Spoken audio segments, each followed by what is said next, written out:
Kadon lungarukim te in kashildore tumin lo selo ke chu tangwala kadon lungaruk shalo yan valwang tonan ileng rei minti takwe kaze love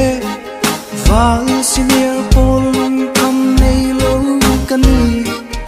inu tayang mai hi zungu ila in hona tim le mau za kam hu ang chu lo lung kam su kanau vala leng kar om chung lo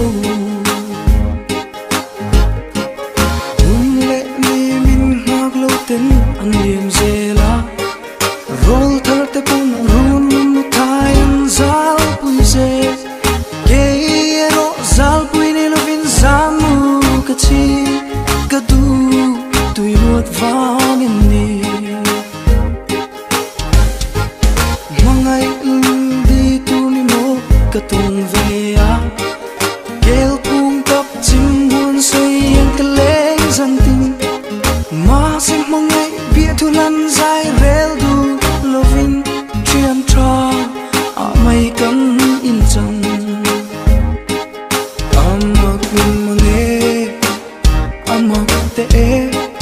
sak mela mi rul pole in ngai ve si hian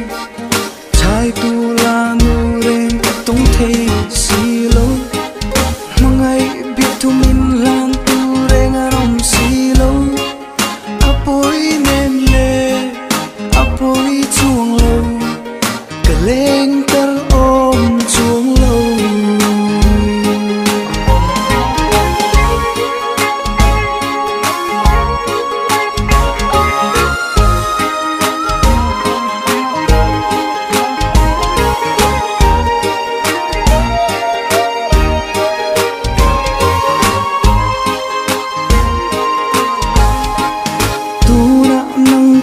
zua pai lo chang ta a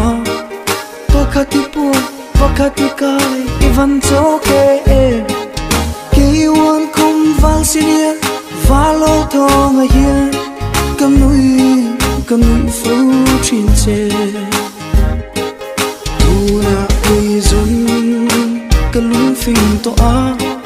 lung dum tu nu thai tur ka tom ma lo chuanin hang ber changa angau ber thin pun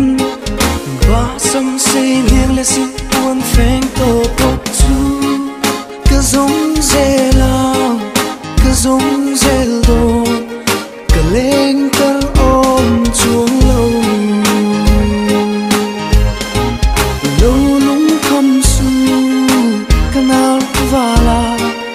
ka leng